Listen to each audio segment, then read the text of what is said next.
All right. Hope you all had a great breakfast. So, yeah, fantastic. Thanks for all the helpers that made it all happen and prepared that for us. Thank you so much. So anyway, just a few announcements before we get started with our main speakers. We've got the recordings on YouTube and Facebook, as always. So stlrenewal.org/YT for YouTube. That will get you back to our channel where you can see and you actually can see all the Zechariah streams up there. So it's great if you wanted to watch it again with your people that couldn't make it, maybe with your prayer groups and stuff. So you could listen to that or listen to it on your own. Also afterwards, see Tom Bear if you want prayer. We're going to have a possibility for prayer today. So if you want some of that. Also in next year, March 30th, 2024 is our next Zechariah prayer breakfast. Another one in July 27th and another one on October 19th. So 3 of them planned for next year as well. So looking forward to that. So, but anyways, want to get a wonderful welcome to our men from St. Clair over in Ellisville, the Whiskey Wednesday men. So we got Greg Guntley, Daryl Jacobs, Jason Rubel, and J.C. Rudden, or whoever was able to make it today. So come on up, and we're excited to find out about your approach to ministry and fellowship and how it's working out. So come on up. And when they come up, we'll let's just say a quick prayer over them. And we'll do Spirit of the Living God. You guys want to talk at the same time, or do you guys? We'll probably do one at a time? Okay. Because I got multiple mics if you need it. So okay, come on up. All right, so everybody, extend your hands and let's do Spirit of the Living God. Spirit of the Living God, fall afresh on them. Spirit of the Living God, fall afresh on them. Melt them, mold them, fill them, use them. Spirit of the Living God, fall afresh on them. All right. Thanks, guys. Awesome. Thank you.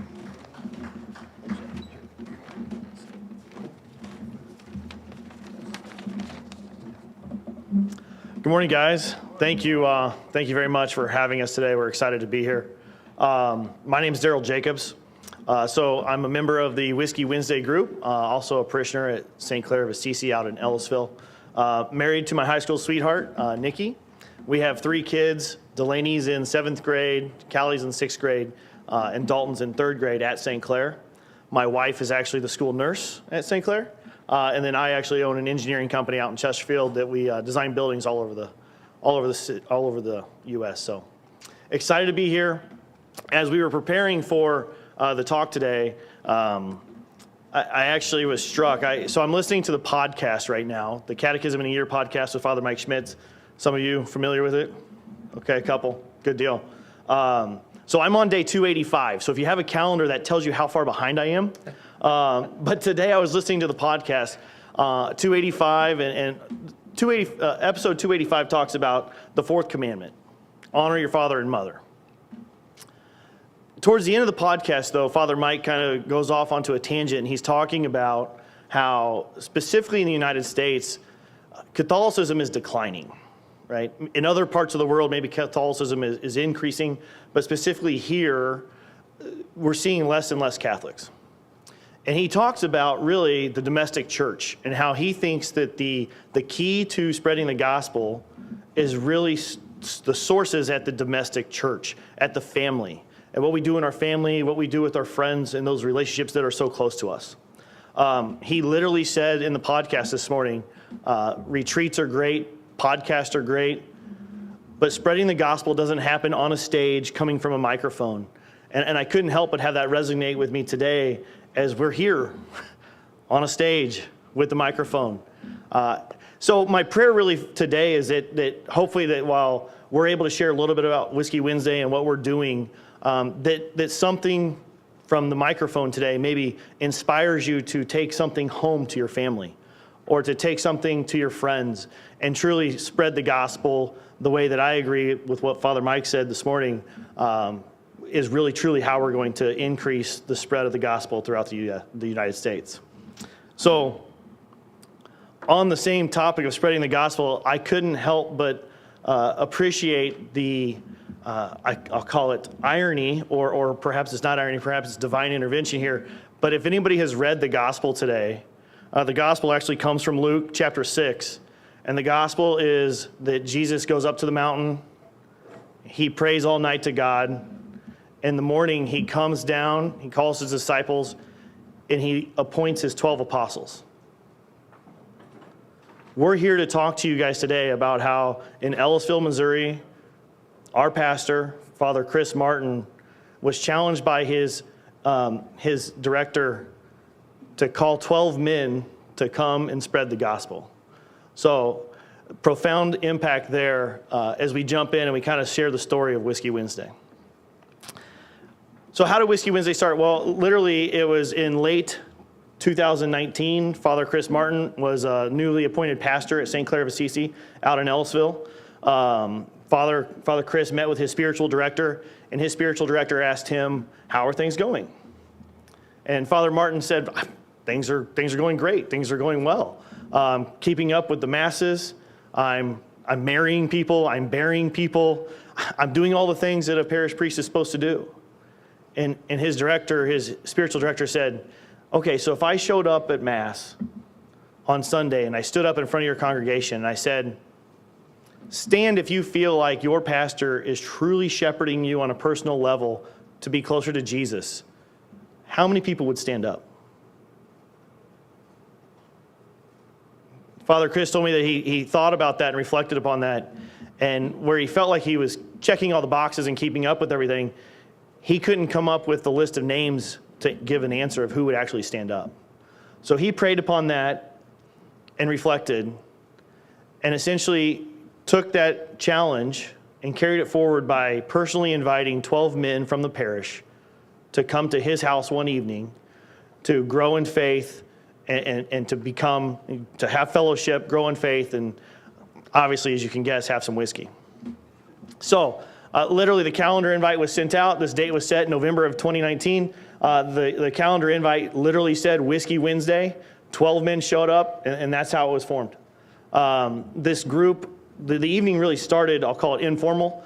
Not everybody knew everybody, so there were some introductions. We probably had seen each other at Mass or at school, but we didn't necessarily know everybody on an intimate level. So for the first hour or so, we were just talking, getting to know each other, again, having some cocktails. But then towards the end of the night, Father Martin gathered us around the dining room table at his house, and we went around the table, and he specifically asked each one of us to ask the group to pray for something that was weighing on our hearts. This took over 30 minutes to just get around the table with 12 guys.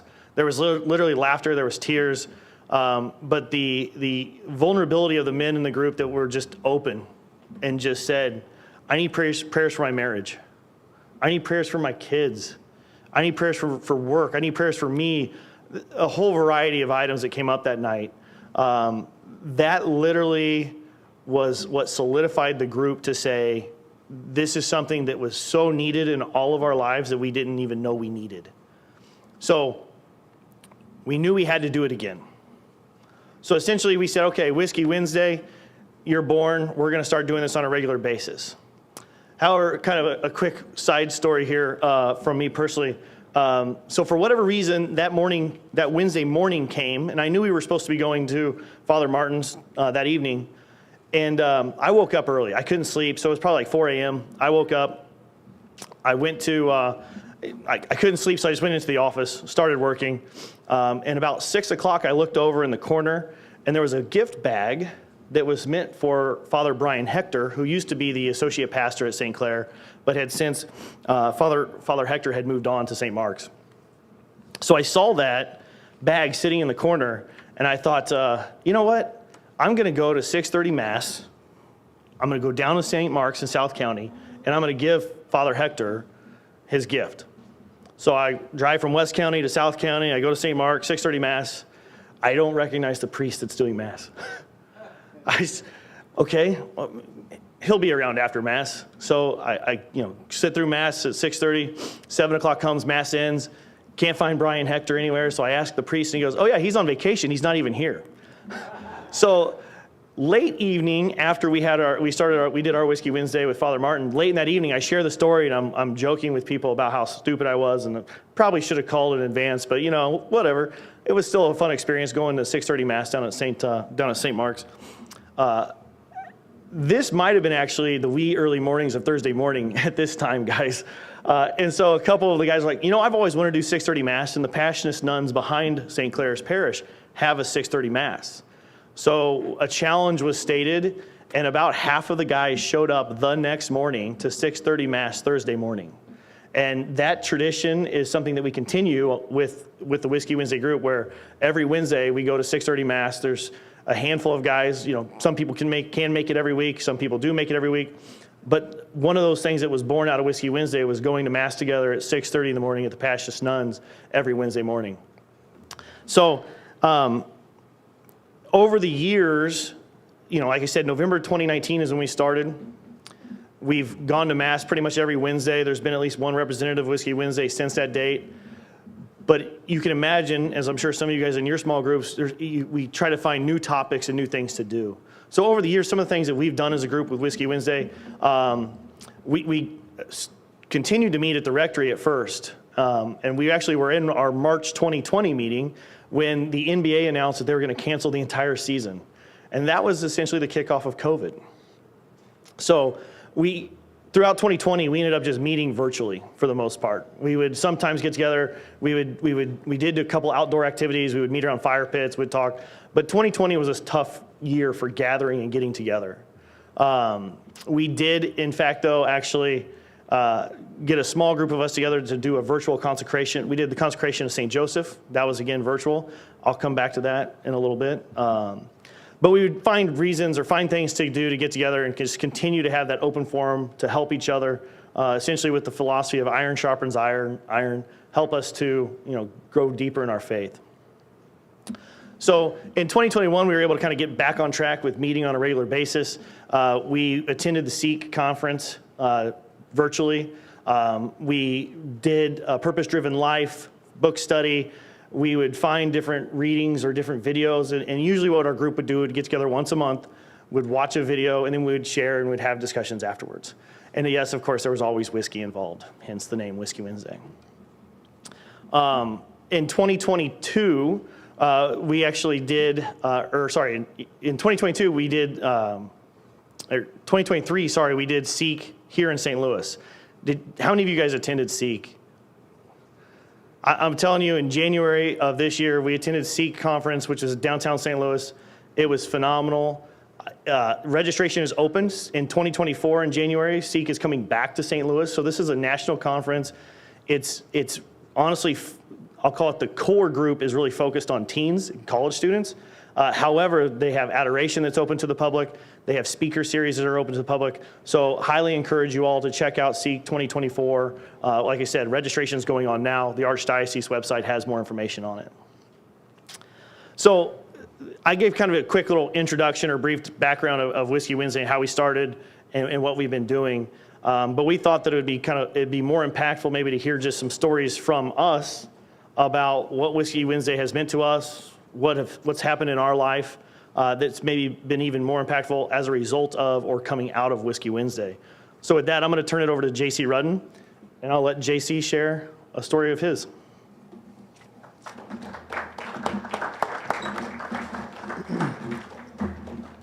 Good morning. Thank you guys so much for having us here. We were a bunch of guys, as Daryl said, to sum up all of his fancy words. We were a bunch of guys in the parish that got together on a Wednesday to drink whiskey and talk to each other, right?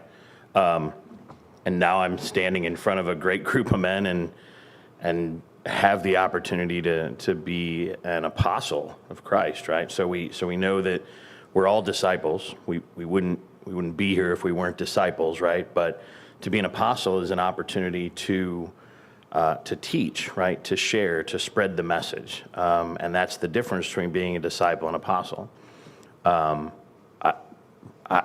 I get the opportunity to be an apostle, and that's fantastic. But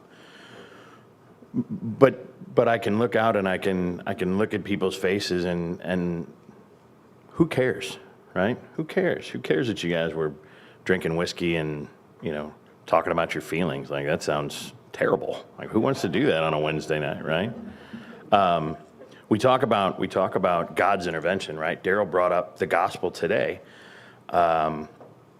It's ridiculous how much you can find God in your life if you are actively and purposefully mindful, right? So that's a prayer that I say with my kids, with my family, whether we're praying and, before they go to bed, where we're praying at a meal.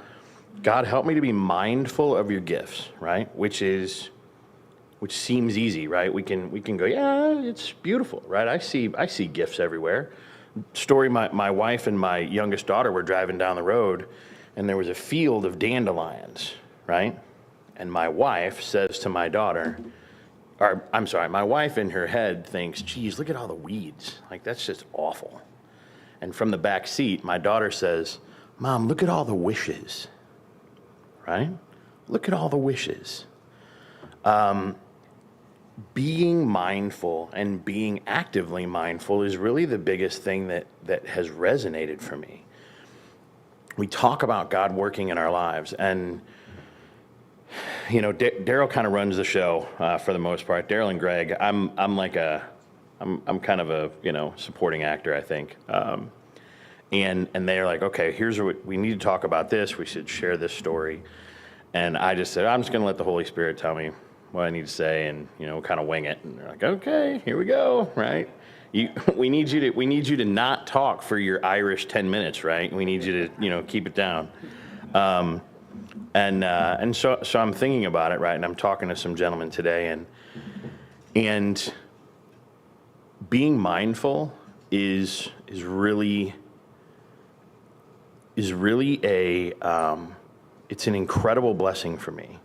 So the gospel today is here for us to go, wow, it's talking about this exact right here. Is that by choice, right? I asked one of the gentlemen when we walked in, I said, how did you pick this day? Did you look ahead and say, okay, this gospel looks to what we're doing here today, so let's pick that day? And the answer is no, right? This is intervention. When Whiskey Wednesday started, I was made aware that I was going to be losing my job a few days later. And, okay, we've been through that before, right? I've had 3 jobs since we started Whiskey Wednesday. And so I like to joke with them, and I'm like, well, it's your fault. Like, we did this Whiskey Wednesday thing, and I just can't seem to keep it together, right? There's another perspective. There's another perspective of God brought these men to me, and God brought us together, and Father Martin united us because God knew that I was going to need that. I was going to need that for the next 3, 4, 5, 10, 15, 30 years, right? We talked and we prayed and we were together, okay? I don't know any situation in my life where I don't have a supporting cast, where I don't have a team member, where I don't have a partner. I can't think of any scenario where I do anything alone that's worth doing. I have an incredible team of people at work. We can't do it alone. I can't tell everyone to go home and make things happen at work. I can't tell my wife to take a day off and expect anything to get done properly around my house. Anything. I was blessed during the pandemic with the opportunity to be at home, right? Everybody's working from home. I will admit that I was that guy who was like, come on, you've been home all day long.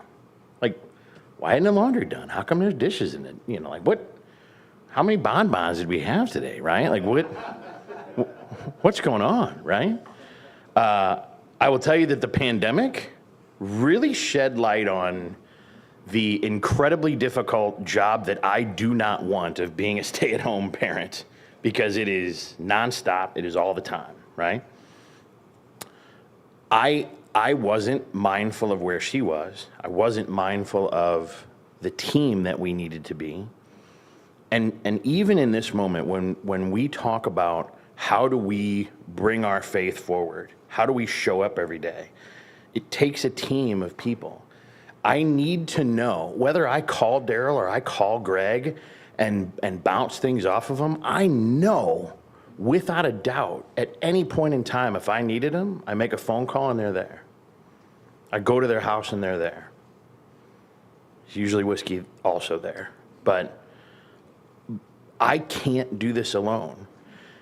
In today's gospel, Jesus acknowledged he couldn't do it alone. Now, it's Jesus. He could have done whatever he wanted. He could do it by himself, right? Could have snapped his fingers. That wasn't the process. It was a journey. And we're all on this journey. And he picked 12 apostles to go out and share his message. Even our Savior didn't do it alone. We can't be expected to do it alone. We need this. We need this today. We need this behind me. This is who we are. This is how we're built.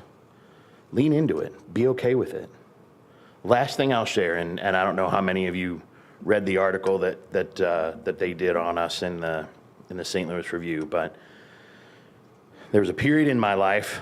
There's always been a period. You know, we've all probably worked for major corporations, and you have your self-review, right? You have to evaluate yourself and give it to your boss and say, here's what I think I did this year. Give me money, right? And I would edit it, and I would edit out blessed, God, faith, church. Take it out, because corporate America doesn't need to see any of that stuff, right? They don't want to see it.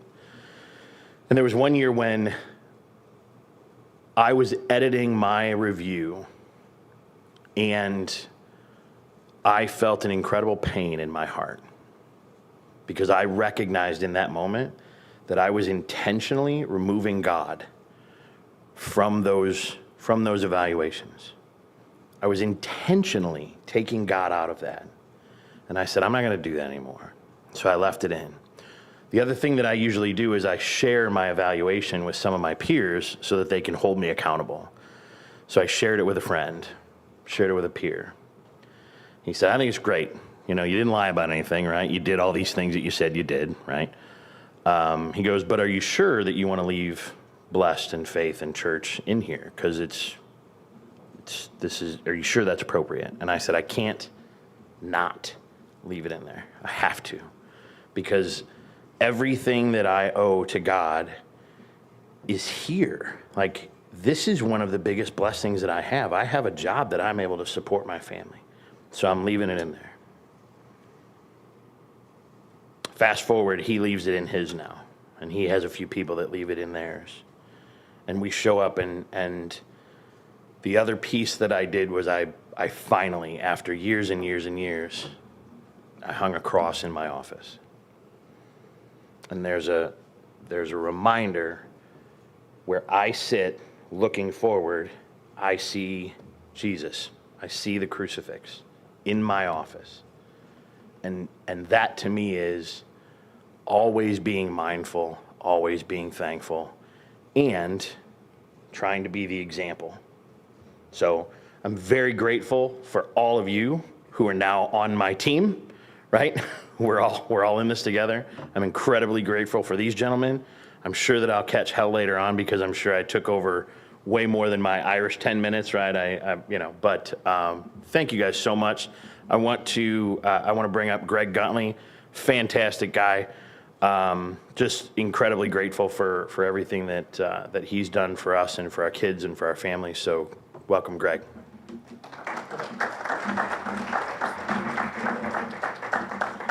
Thank you.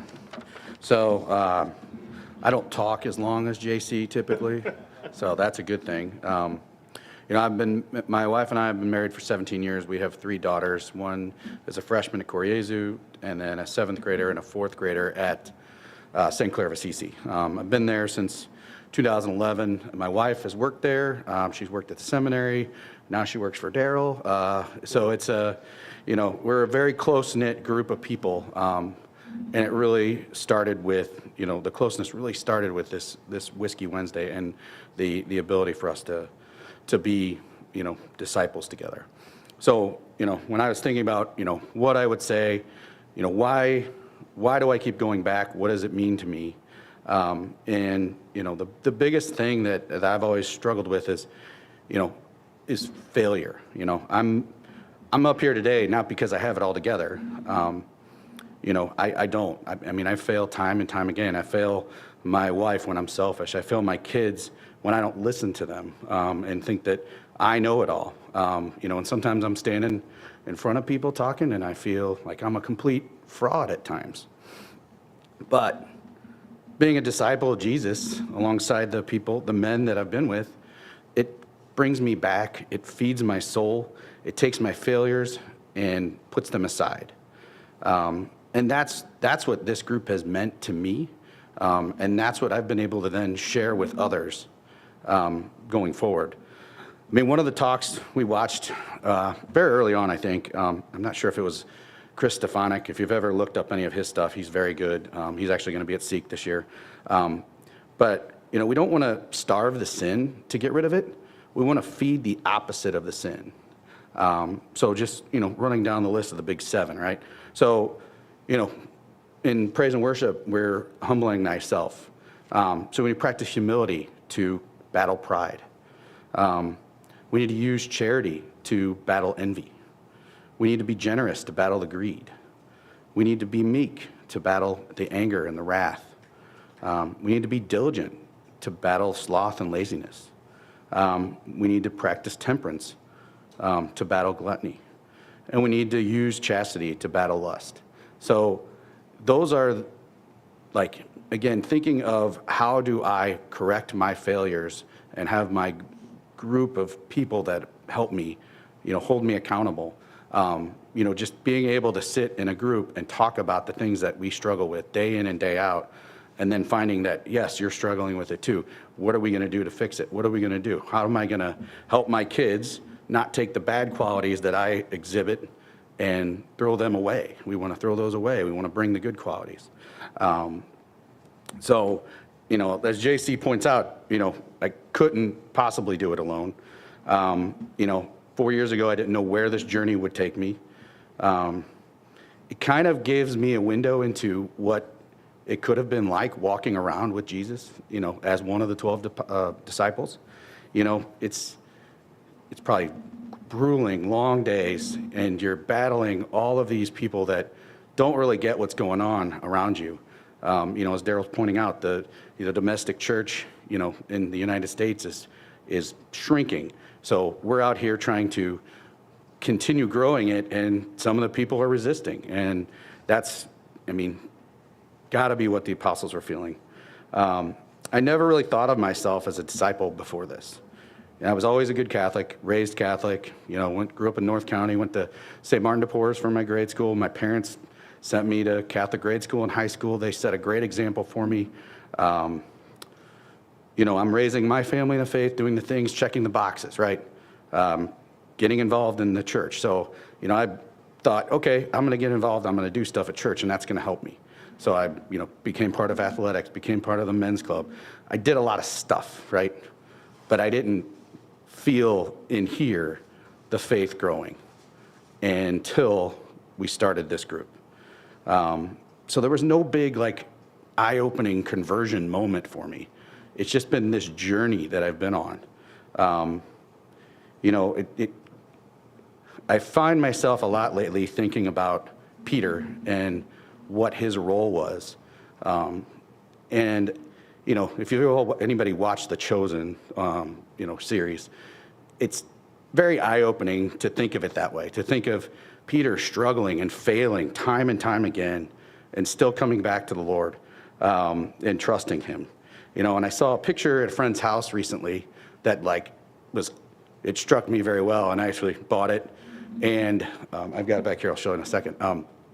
This past Monday night, we did our own little praise and worship event at St. Clair for our group and a second Whiskey Wed group that we started, which I'll talk to at the end here as well.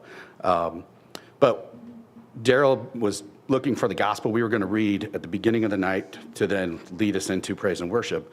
And, he could share his story, but the gospel we used was from Peter walking out of the boat onto the water and trying to trust the Lord and then sinking, and then Jesus having to, say, you're being silly. Like, why don't you just trust me?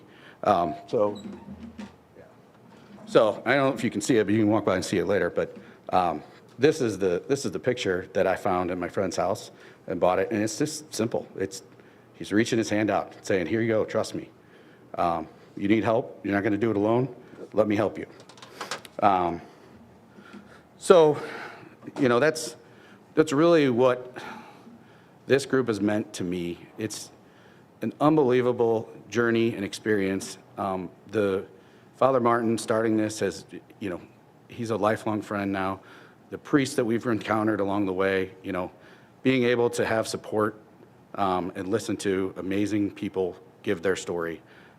That's what we want to bring to everyone else. I mean, it's simple. There's no book you've got to read. It's just being mindful, being open, and being purposeful. So thanks. It's great to be here. I think Daryl's going to come talk a little bit again, give his, and then we'll probably wrap up a little bit after that. So thank you again.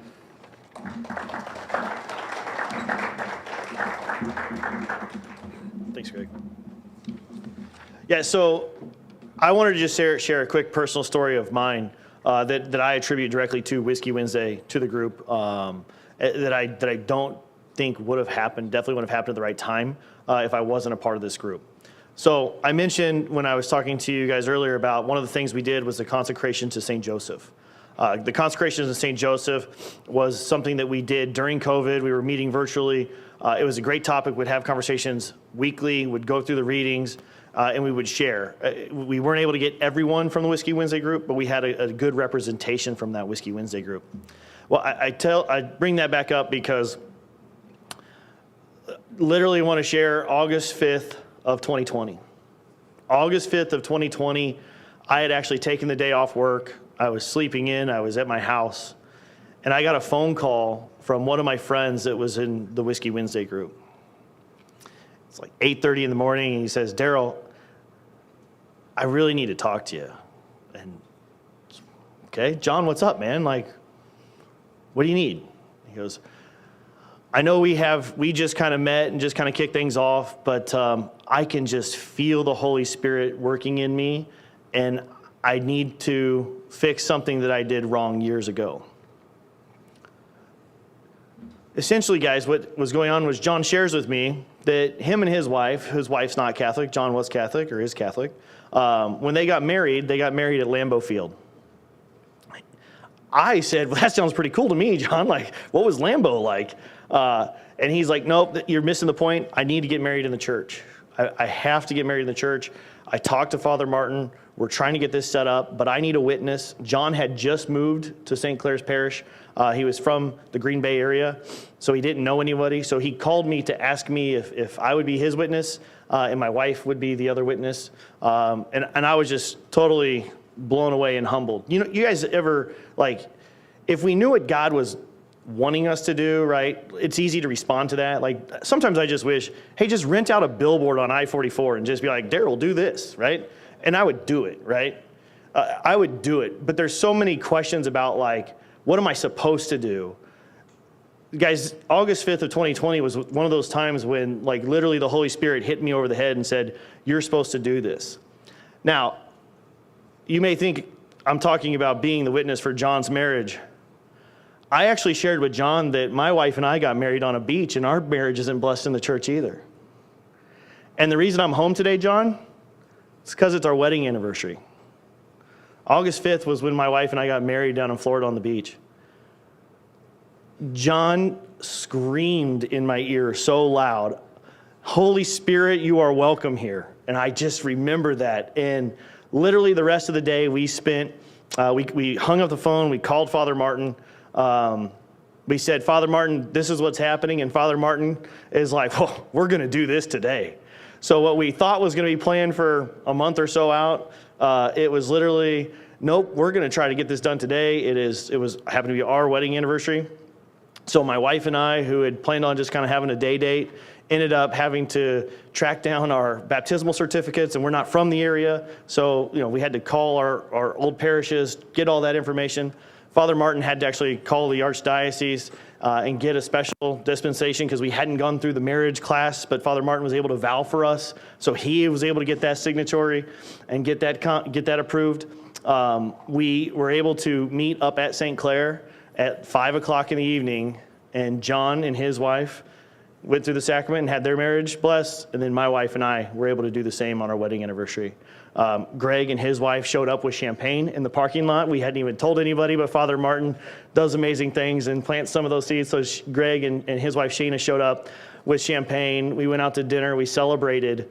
And if that wasn't enough, right, of this thank you and this blessing, my wife and I got home that night after dinner, and we were just talking, and I mentioned to her, I said, man, this would have never happened if I hadn't started the St. Joseph consecration with John. And she looked at me, she goes, well, what was today's readings? And I was like, between calling and trying to get our baptismal certificate, I haven't even done it yet. So my wife and I sat down that night after all the chaos to do the readings for St. Joseph consecration together. The readings for that day were about Santo Anello. Santo Anello is the wedding ring of Mary. It is on display in Perugia, Italy, about 12 miles away from Assisi. And starting July 29th through the first week of August, it's actually on display, and pilgrims can come and touch their wedding rings to the wedding ring of Mary to bless their weddings. My wife and I broke down in tears and embraced each other, and it was one of the most powerful and most moving days of my life. Just incredible. And it's a blessing that I have strictly because of Whiskey Wednesday, strictly because of that group that started the St. Joseph consecration. And so, again, just kind of, it's amazing what can happen in your life if you put yourself in the right situation and surround yourself with the right people. So I think Greg's going to wrap us up because he's doing some amazing things and actually has started a second group. So again, just thank you guys for your time, and we'll let Greg finish up.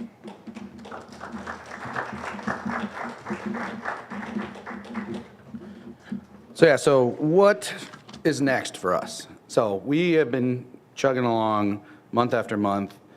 We spent some time last February going down to a weekend retreat. There was 4 of us that got to go down at Georgia. The Life Teen facilities, they have 2 camps down there, and they did a Life Teen men's retreat. And it really reinvigorated my drive to, okay, this has been so powerful for me. What can we do to spread it? And so through discussions with our associate pastor at the time, he gave me a list of names of younger guys at the parish that he thought would be good to bring together. So very similar, bunch of guys already kind of somewhat affiliated, but not really close friends. Let's start this again. And so Jason Rubel, who couldn't be here today due to some kids' activities that came up at the last minute, he and I are walking with this new group, and we met 3 times now. And it's been 12 guys again. You start, if it's not broke, don't fix it. So we've got that group going. We're working on planning events with the parish and coordinating with the parish. But really, it's to be able to share the story and be able to help hopefully inspire the simplest of things in your life to change and develop that discipleship is really what our mission really is. So again, thank you all for coming. Thank you all for having us. There's nothing better than being able to spend time talking about this and being able to share our stories with you. I guess that's about it. So I thank you again. And I don't know, you don't do Q&A? I mean, it's up to